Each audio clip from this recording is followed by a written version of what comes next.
Excise ఆదాయం గురించి సహచర శాసనసభ్యులు చెప్పే ప్రయత్నం చేసిండ్రు. మీ ద్వారా ప్రభుత్వానికి ఒక పాజిటివ్ ఆలోచనతో ఒక సూచన చేయదలుచుకున్నాం. ఈ ఆలోచన ఏ ప్రభుత్వమైనా చేయాల్సిందే, చేయక తప్పదు. గతంలో ఉన్నటువంటి ప్రభుత్వాలు ఈ ఆదాయాన్ని మీదనే ఆధారపడి రాష్ట్రాన్ని నడిపినాయి. ఈరోజు వచ్చినటువంటి ప్రభుత్వం కూడా ఈ ఆదాయం మీదనే ఆధారపడి రాష్ట్రాన్ని నడిపే ప్రయత్నం చేస్తున్నది. ఒక్కసారి సభలో ఉన్నటువంటి పెద్దలు గుండె మీద చేసుకొని కొంత ఆలోచించే ప్రయత్నం చేయాలి. అవసరమైతే రాష్ట్ర ప్రభుత్వం కొన్ని ఖర్చులు దేంట్లో తక్కువ చేసుకోగలుగుతుందో చేసుకునే ప్రయత్నం చేయండి. మిగతా ఆదాయాల మీద ఏదైనా దృష్టి పెట్టే ప్రయత్నం చేయాలి. ఎంతసేపు ఈ ఆదాయం మీదనే మనం దృష్టి పెట్టి ఒక పక్క మిగతా ఏదో ప్రజలకు సమాధానం ఇచ్చే ప్రయత్నం చేస్తే వాస్తవంగా మేము గ్రౌండ్లో ఉండి బాధలు చూస్తాం కాబట్టి వాళ్ళ బాధలు, తాగుబోతుల బాధలు చూసినటువంటి వ్యక్తిగా ఈ సభలో నేను ఈ మాట మాట్లాడుతా ఉన్నా. ప్రభుత్వం నుండి ఎన్ని లక్షల సంక్షేమ పథకాలు ఇచ్చినా ప్రభుత్వం ఈ ఆలోచనతోని ప్రభుత్వాన్ని నడిపితే ప్రజలకు ఎప్పుడు కూడా మంచి చేసినట్టు కాదు. ఎప్పుడైనా ఒకసారి వాస్తవం ఆలోచించాల్సిందే. నేనేదో ప్రభుత్వం మీద నిందలేయాలనో లేదా ఇంకో రకంగా రాజకీయ విమర్శను నేను మాట్లాడతలేను. అధ్యక్ష, ఎన్ని బెల్ట్ షాపులు ఉన్నాయనంటే సహజంగా ఎక్కడైనా బెల్ట్ షాపులు కనిపించినా, ఈ సారాయి అమ్మే వాళ్ళు కనిపించినా ఎక్సైజ్ వాళ్ళకు ఫోన్ చేస్తాం. వాళ్ళ నుంచి రిప్లై ఏంది తెలుసా? సార్ మీకు తెలుసు కదా అన్ని విషయాలు, మేము పోలేం. ఎట్లా సార్ సిఏ గారు మీరు ఈ రకంగా మాట్లాడుతున్నారు అని అంటే మేమేం చెప్పమంటారు సార్, ఆ ప్రభుత్వం ఈ ప్రభుత్వం అని మేము అనం. కానీ ప్రభుత్వం ఏదైనా మా మెడ మీద కత్తి పెట్టి టార్గెట్లు ఇస్తున్నది, మేమేం చేయాలా సార్? ఊరికొకటి కాదు, ఊరుకు నలుగురు పెట్టుకున్నా కూడా ఏం చేసే పరిస్థితి లేదంటారు. ఇది వాస్తవం. నేను ప్రభుత్వంలోని పెద్దలకు ఒక విజ్ఞప్తి ఏం చేస్తున్నంటే దీనికి ప్రత్యామ్నాయ మార్గం ఇంకేదన్నా ఆదాయం ఆలోచించండి. కానీ ఈ రకమైనటువంటి ఆదాయం మీద ఆధారపడి ప్రభుత్వం నడిపే ప్రయత్నం చేస్తే ప్రజలు మనల్ని క్షమించరు. రాజకీయంగా ప్రసంగాలు చేయొచ్చు, లేదా ఒక పార్టీ మీద వ్యతిరేకతతోని ఒక పార్టీకి అవకాశం రావచ్చు. కానీ అధికారం వచ్చింది, అవకాశం వచ్చింది, ప్రజల ఆరోగ్యం గురించి మీరు ఒక్కసారి ఆలోచించండి. సార్ నేను కళ్ళారా చూస్తున్నా, ఈరోజు ఎల్ఓసీలకు, సిఎంఆర్ఎఫ్ చెక్లకు, ఎల్ఓసీలకు సార్ వాళ్ళ లివర్లు డ్యామేజ్ అయ్యి, ఎల్ఓసీలకేమో నిమ్స్ వాళ్ళు 25 నుంచి 30 లక్షలు 40 లక్షల ఎస్టిమేట్లు ఇస్తున్నారు. మేము ముఖ్యమంత్రి గారికి ఒక ఉత్తరం రాస్తాం శాసనసభ్యునిగా, వీళ్ళ లివర్ డ్యామేజ్ అయింది, పేదలు వాళ్ళకు సాయం చేయాలంటే సార్ అక్కడ ఎల్ఓసీ 2 లక్షల రూపాయల ఎల్ఓసీ వస్తుంది. 40 లక్షలు 30 లక్షల రూపాయలు పెట్టి వాళ్ళు లివర్ ట్రాన్స్ప్లాంటేషన్ చేసుకునేటటువంటి పరిస్థితిలో లేరు. మరి దీనికి ఏదైనా ప్రభుత్వం నుంచి ఏదైనా ఆలోచన రావాలి కదా సార్. ఎవరు మాట్లాడినా ఏం మాట్లాడినా మనం మాట్లాడుతున్నాం. సభలో ఒక విషయం మాట్లాడిన తర్వాత రాజకీయ విమర్శలు జరుగుతున్నాయి. కానీ దాని పేరు పెట్టుకున్నాం, మద్య నిషేధం మరియు ఆబ్కారీ శాఖ అనే పేరు పెట్టాం. ఎక్కడ సార్ మద్య నిషేధం? ఆ పదం ఎందుకు బోర్డుల మీద? ఎక్కడ ఏ జిల్లా కేంద్రంలో ఎక్సైజ్ సూపరింటెండెంట్ ఆఫీస్ ముందర లేదా ఇక్కడ కమిషనర్ ఆఫీస్ ముందర చూసినా ముందు బోర్డేం మనకు కనిపిస్తుంది అంటే మద్య నిషేధం. అసలు మద్య నిషేధం అని ఇక పదం ఎందుకు వాడాలి అధ్యక్ష? మనం ఎక్కడ నిషేధిస్తున్నాం అధ్యక్ష? ప్రతి సంవత్సరం, ఇప్పుడు కాదు అప్పుడు కాదు, ఈ ప్రభుత్వం కాదు ఆ ప్రభుత్వం కాదు, 2014 నుంచి ఈ రోజు వరకు మనం ఆంధ్రప్రదేశ్ లెక్కలను పక్కకు పెట్టుకున్నాం.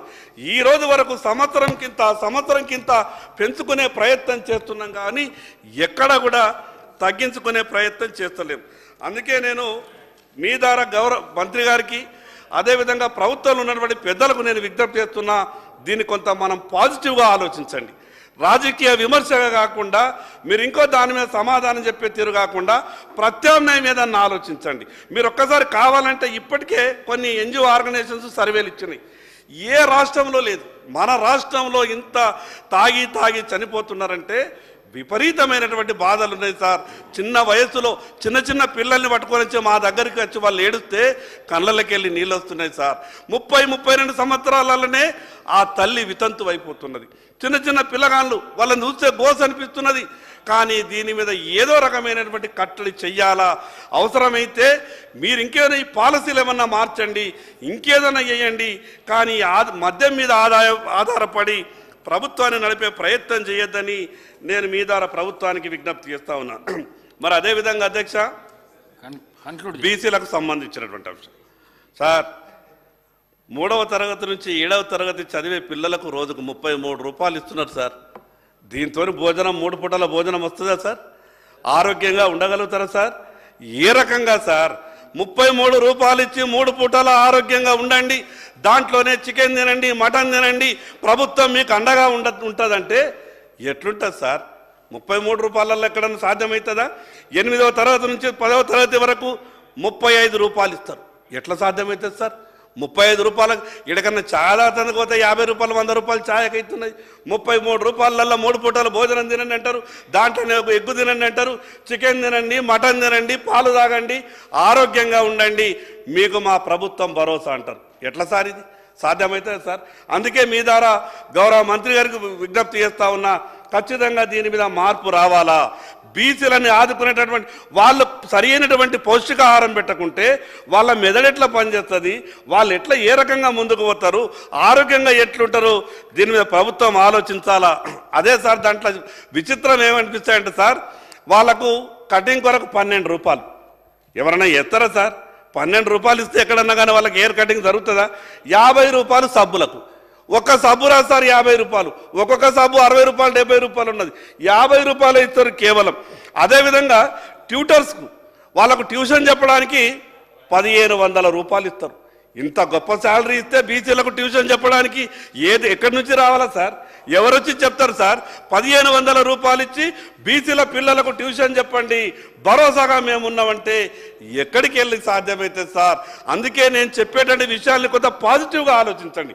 ఒక పార్టీ సభ్యుడు చెప్పింది, ఈ పార్టీ సభ్యుడు చెప్పింది కాబట్టి మేము గట్టిగా వ్యతిరేకంగా మాట్లాడతామనే ఆలోచన చేయకుండా నేను నలుగురికి ఉపయోగపడే మాటలు చెప్పే ప్రయత్నం చేస్తున్నా కాబట్టి గౌరవ మంత్రి గారు ఆ విధంగా ఆలోచించాలని నేను మీ ద్వారా విజ్ఞప్తి చేస్తా ఉన్నాను.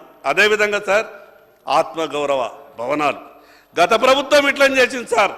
మేము ఎందుకో మాకు ఒక్కొక్కసారి బాధ అనిపిస్తున్నది. మాకేమో ఇంతమంది 56% ఉన్నా కూడా ఈ సంఖ్యకు తగ్గ ఎమ్మెల్యేలు ఈ సభకు వస్తలేరు మా వాళ్ళు.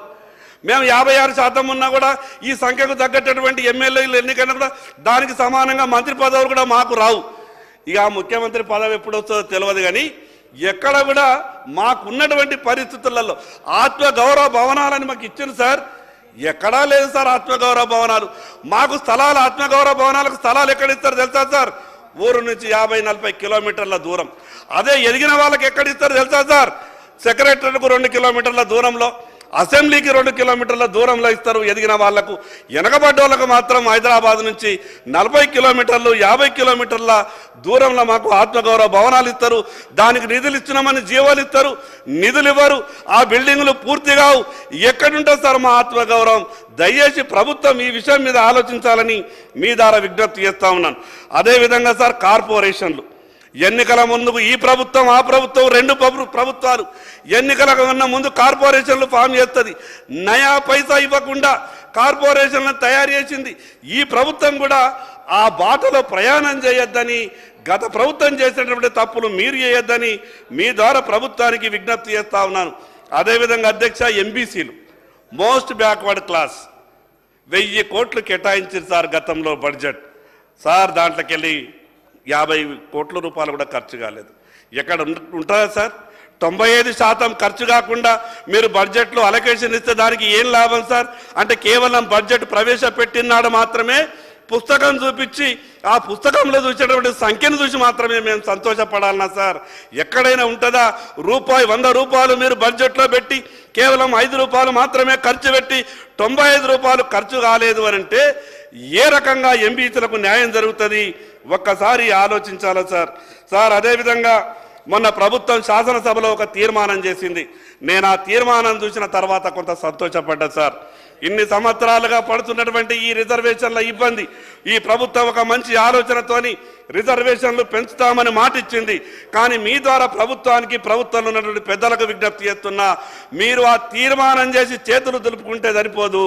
ఈ రాష్ట్రంలో ఉన్నటువంటి బీసీల సంఖ్యని ఇమీడియట్గా లెక్కదీసి ఆ కులగణన చేసి సంఖ్యకు తగ్గట్టు రిజర్వేషన్లు ఇస్తేనే మీరు ఇచ్చినటువంటి మాటని నిలుపుకున్న వాళ్ళైతారు. అదేవిధంగా యాదవులకు ప్రభుత్వం నుంచి అచ్చు సంగతి ఏమో దేవుడెరు. కట్టిన డీడీలు మొత్తుకుంటున్నారు సార్. ప్రభుత్వం ఏమి ఇచ్చినా ఇవ్వకపోయినా పర్వాలేదు, మేము ఇచ్చిన డీడీలు కనీసం మాకు ఇవ్వండి అని అంటే ఈ ప్రభుత్వం ఇప్పటిదాకా ఇస్తలేదు, గత ప్రభుత్వం కూడా ఇవ్వలేదు. దయచేసి వాళ్ళకు డీడీలు ఇచ్చేసి వాళ్ళ కాంట్రిబ్యూషన్ లేకుండా వాళ్ళకు గొల్ల కుర్మ సోదరులకు గొర్రెల పథకాన్ని అమలయ్యే విధంగా ప్రభుత్వం చూడాలని మీ ద్వారా ప్రభుత్వానికి విజ్ఞప్తి చేస్తా ఉన్నాను సార్. అదేవిధంగా ఫీజు రియంబర్స్మెంట్ బీసీలకే సరి బాధ ఎందుకో ఏమో మేము ఎక్కడ చెప్పుకోవాలా, మాకు ఈ వేదిక ద్వారా మీ ద్వారా ప్రభుత్వానికి చెప్పాలన్న ప్రయత్నం చేస్తున్నాం సార్. 2014 నుండి ఇప్పటి వరకు 10,000 ర్యాంకుల నిబంధన పెట్టి మిగతా వాళ్లకు కేవలం 30,000 ఇచ్చేసి చేతులు దులుపుకుంటున్నారు సార్.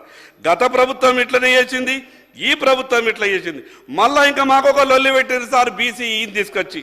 బీసీలలో సార్ ABCDEలు గ్రూపులుంటే బీసీలలో ఈ గ్రూపుకు మాత్రమే అన్కండిషనల్గా స్కాలర్షిప్లు వస్తున్నాయి. ఎవరు తెలుసా అధ్యక్ష? బీసీఈలు. ఎందుకు సార్ మిగతా బీసీలకు వస్తలేవు? కేవలం బీసీఈల మీద మాత్రమే ప్రేమ ఎందుకు? మిగతా వాళ్ళ మీద ఇవ్వాలి కదా.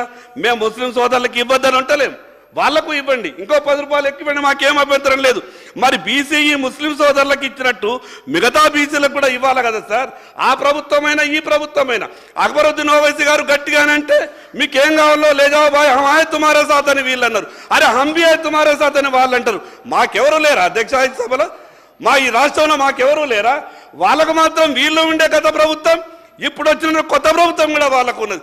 నేను చూస్తూ వస్తున్నా, నేను అంతకుముందు టీవీలలో చూస్తుంటే వీళ్ళ దగ్గర ఏ మంత్రం ఉన్నదో ఏమో, ఒక మాట మాట్లాడంటే మిగతా వాళ్ళంతా కూడా కామ్గా ఉండి మేము ఉన్నామని మద్దతు ఇస్తున్నారు. మేమేం పాపం చేస్తాం సార్? అందుకే మీ ద్వారా గౌరవ మంత్రి గారికి విజ్ఞప్తి చేస్తా ఉన్నా, ఏదైతే బీసీఈ ముస్లిం సోదరులకు స్కాలర్షిప్ రెగ్యులర్గా ఇస్తున్నారో మిగతా బీసీలకు కూడా వెంటనే స్కాలర్షిప్లు విడుదల చేయాలని మీ ద్వారా ప్రభుత్వానికి విజ్ఞప్తి చేస్తా ఉన్నా సార్. చాలా విషయాలు ఉన్నాయి సార్, కొద్దిగా మాట్లాడాలనిపిస్తున్నది, కానీ మీకు కూడా నేను ఎప్పుడూ కాంట్రవర్సీ కానీ మీ ప్రభుత్వాన్ని ఇబ్బంది పెట్టే విమర్శలు కానీ ఏది చేస్తలేను. ఉన్న విషయాలే నేను సభ దృష్టికి మీ ద్వారా తెచ్చే ప్రయత్నం చేస్తున్నా. బీసీలకు సార్ ఉపాధి అవకాశాలు లేవు. ఈ ఉపాధి అవకాశాలు లేని కారణంగా చాలామంది ఆత్మహత్యలు చేసుకున్నారు సార్. బీసీలలో సార్ పెద్ద పెద్ద కోటీశ్వర్లు ఉండరు. మున్నూరు కాపుల జీవిత చరిత్ర చూసినా, ముదిరాజుల జీవిత చరిత్ర చూసినా, గౌడ్ల పరిస్థితి చూసినా, వడ్డెరోలు రాళ్ళు కొట్టే దృష్టి చూసినా, పద్మశాలిల పరిస్థితి చూసినా, గొల్ల కుర్మ యాదవ నాయి బ్రాహ్మణ కమ్మరి కొమ్మరి రజకుల గాన్ల గూన్ల గంగపుత్ర వడ్రంగి స్వర్ణకారు కంసాలను నకాశా వీళ్ళంతా కూడా గణపతులు చేస్తారు సార్. నకాశా అనే కులం దేవుళ్ళని తయారు చేస్తారు సార్. దుర్గామాతలు తయారు చేసి జనానికి ఇస్తారు, కానీ 3 పూటలు భోజనం చేయడానికి వాళ్ళకు తినడానికి తిండి లేనటువంటి పరిస్థితి ఉన్నది సార్. వాళ్ళ గురించి ప్రభుత్వం ఆలోచించాలని, విశ్వకర్మ సోదరులు ఎంత ఇబ్బందులలో ఉన్నారంటే సార్, ప్రభుత్వం కేంద్ర ప్రభుత్వం ఒక పథకాన్ని పెట్టింది. గౌరవ మంత్రి గారు ఈ విషయాన్ని కొంత వినే ప్రయత్నం చేయాల. ఈరోజు కుల వృత్తుల వారికి కేంద్ర ప్రభుత్వం ఒక పథకం పెట్టింది. ఆ పథకంలో ప్రధానమంత్రి విశ్వకర్మ యోజన అనే పథకాన్ని, అది కేంద్ర ప్రభుత్వ పథకమనో లేదా భారతీయ జనతా పార్టీకి లబ్ధి చేకూరుతుందని ఆలోచించకుండా పాజిటివ్గా ఆలోచించి ఆ యొక్క పథకాన్ని ఈ రాష్ట్రంలో, భారతదేశంలో ఉన్న అత్యధిక డబ్బును ఈ రాష్ట్రంకు తీసుకొచ్చే విధంగా మీరు ఈ రాష్ట్ర ప్రభుత్వం ఉన్నటువంటి మీ మిగతా సిస్టమ్ అంతా కూడా మీరు అలర్ట్ చేయండి. దాంట్లో 1,000 కోట్ల రూపాయలు మన రాష్ట్రానికి వచ్చేటటువంటి అవకాశం ఉంది. కాబట్టి ఆ పథకాన్ని ఉపయోగించుకోవడం ద్వారా బీసీలకు కొంత న్యాయం జరుగుతుంది. కాబట్టి ఆ దిశగా ప్రభుత్వం ఆలోచించాలని మీ ద్వారా ప్రభుత్వానికి విజ్ఞప్తి చేస్తా ఉన్నాను. అదేవిధంగా సార్ ఒక చిన్న ఇంకో విషయం సార్, 2012లో సెలెక్ట్ అయినటువంటి ఎస్ఐలు వాళ్ళు 12 సంవత్సరాలు సర్వీస్ పూర్తి అయిపోయింది. దాంట్లో సగం మందికి సిఐలుగా ప్రమోషన్ వచ్చింది, మిగతా 66 మందికి దాంట్లో ప్రమోషన్ రాలేదు. 317 జీవో వలన, పాత 6వ జోన్ నుండి వచ్చినటువంటి వారి వలన 6వ జోన్ వాళ్ళు ముందు లిస్టులో రావడం వలన వాళ్లకు 12లో అపాయింట్ అయినటువంటి ఎస్ఐలకు సగం మందికి నష్టం జరిగింది. మరి న్యూమరీ పోస్టుల ద్వారా కానీ, పోలీస్ స్టేషన్ల అప్గ్రేడేషన్ ద్వారా కానీ వారికి సిఐలుగా ప్రమోషన్లు ఇచ్చి వారికి న్యాయం చేయాలా. దాంట్లో కూడా దాదాపు 90% బీసీలో ఉన్నారు. కాబట్టి ఆ విషయాన్ని ప్రభుత్వం దృష్టికి తీసుకొచ్చే విధంగా ప్రయత్నం చేస్తున్నా. ఈ అవకాశం ఇచ్చినట్టు మీకు ప్రత్యేకంగా ధన్యవాదాలు తెలియజేస్తున్నా సార్. సభ్యులు కోఆపరేట్ చేస్తే 8:30 చర్చలు ముగిస్తే డిప్యూటీ చీఫ్ మినిస్టర్ గారు రిప్లై ఇవ్వాల్సి ఉంది. రేపు కూడా